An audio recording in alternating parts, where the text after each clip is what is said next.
Hidup ini adalah kesempatan. Hidup ini untuk melayani Tuhan. Jangan sia-siakan waktu. Yoas berumur 7 tahun pada waktu ia menjadi raja. Dan 40 tahun lamanya ia memerintah di Yerusalem. Nama ibunya ialah Zibia dari Bersyeba. Yoas melakukan apa yang benar di mata Tuhan selama hidup Imam Yoyada. Yoyada mengambil 2 orang istri bagi dia. Dari mereka ia mendapat anak laki-laki dan anak perempuan. Kemudian Yoas bermaksud untuk membaharui rumah Tuhan. Ia mengumpulkan para imam dan orang Lewi dan berkata kepada mereka, "Pergilah kamu ke kota-kota Yehuda dan kumpulkanlah uang dari seluruh orang Israel untuk memperbaiki rumah Allahmu setiap tahun. Lakukanlah hal itu dengan segera." Tetapi orang Lewi itu tidak melakukannya dengan segera. Lalu raja memanggil imam kepala Yoyada dan bertanya kepadanya, "Mengapa engkau tidak menuntut kepada orang-orang Lewi untuk membawa dari Yehuda dan dari Yerusalem pajak yang dikenakan Musa, hamba Allah itu, kepada jemaah Israel untuk kemah tempat hukum Allah? Sebab anak-anak Atalia, perempuan fasik itu, telah membongkar rumah Allah, bahkan memakai barang-barang kudus rumah Tuhan untuk para Baal." Sesudah itu, raja memerintahkan supaya dibuat sebuah peti dan ditempatkan di depan pintu gerbang rumah Tuhan.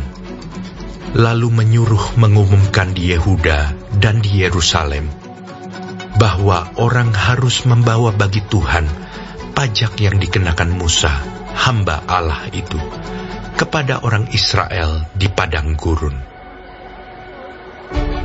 Maka bersukacitalah semua pemimpin dan seluruh rakyat. Mereka datang membawa pajaknya dan memasukkannya ke dalam peti itu sampai penuh. Setiap kali peti itu dibawa masuk untuk diperiksa oleh orang-orang Lewi atas nama raja, dan apabila mereka melihat bahwa sudah banyak uang di dalamnya, maka datanglah panitera raja dan kuasa usaha imam kepala mengeluarkan isi peti itu. Kemudian mereka mengangkat peti itu, lalu menaruhnya pula di tempatnya. Demikianlah mereka lakukan setiap kali, dan banyaklah uang yang dikumpulkan. Raja dan Yoyada menyerahkan uang itu kepada mereka yang memanduri pekerjaan pada rumah Tuhan. Mereka ini mengupah tukang-tukang pahat dan tukang-tukang kayu untuk membaharui rumah Tuhan. Juga tukang-tukang besi dan tembaga untuk memperbaiki rumah Tuhan. Setelah itu, mulailah tukang-tukang itu bekerja. Pekerjaan perbaikan maju di bawah tangan mereka. Mereka membangun kembali rumah Allah menurut keadaannya semula dan mengokohkannya. Setelah mereka selesai, mereka membawa uang yang kelebihan kepada raja dan Yoyada. Uang itu dipakai untuk membuat perkakas-perkakas rumah Tuhan, yakni perkakas-perkakas untuk penyelenggaraan kebaktian, perkakas-perkakas untuk korban bakaran, juga cawan-cawan, dan perkakas-perkakas emas dan perak. Sepanjang umur Yoyada, korban bakaran tetap dipersembahkan dalam rumah Tuhan. Yoyada menjadi tua dan lanjut umur. Lalu matilah ia. 130 tahun umurnya ketika ia mati. Ia dikuburkan di kota Daud di samping raja-raja karena perbuatan-perbuatannya yang baik di Israel terhadap Allah dan rumahnya. Sesudah Yoyada mati, pemimpin-pemimpin Yehuda datang menyembah kepada raja. Sejak itu, raja mendengarkan mereka. Mereka meninggalkan rumah Tuhan, Allah nenek moyang mereka, lalu beribadah kepada tiang-tiang berhala dan patung-patung berhala.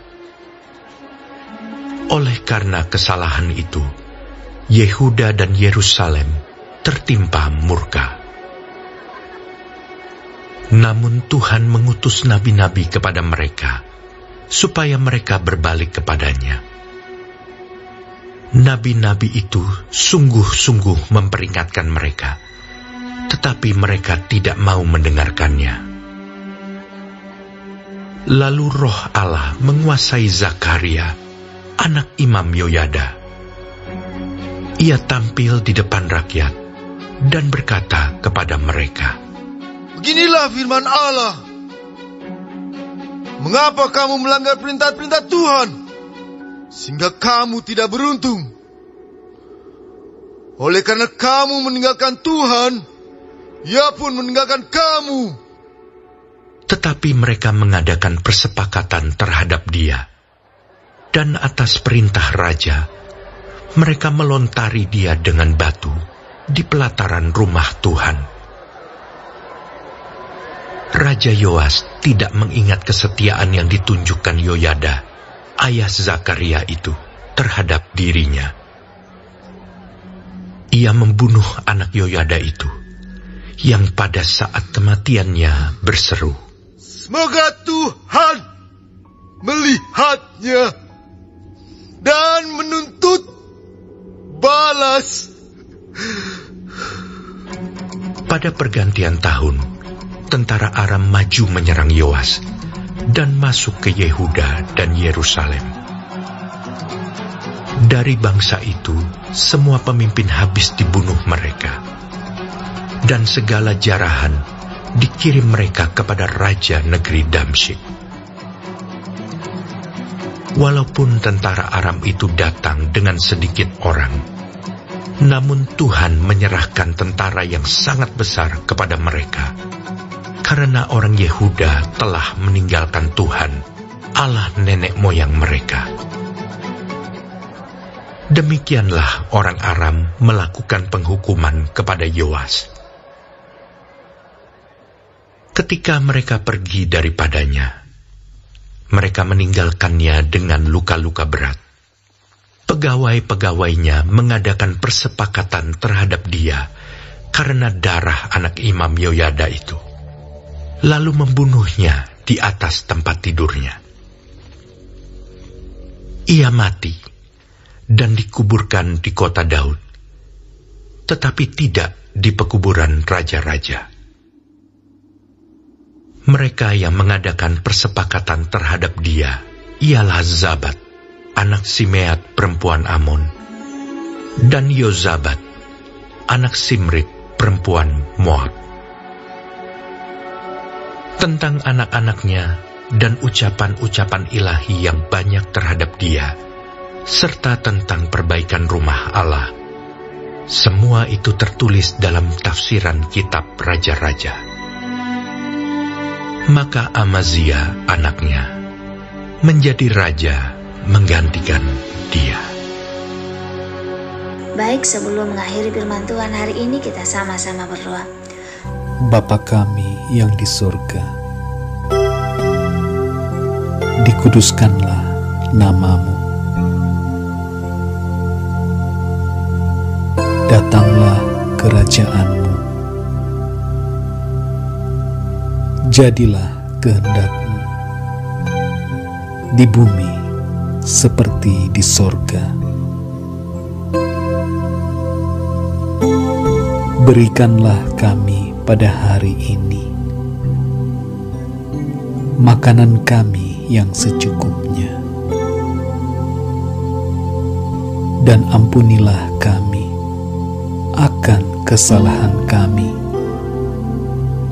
seperti kami juga mengampuni orang yang bersalah kepada kami.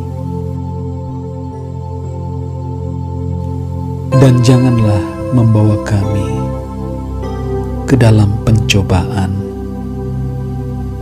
tetapi lepaskanlah kami daripada yang jahat, karena Engkaulah yang empunya kerajaan dan kuasa dan kemuliaan sampai selama-lamanya.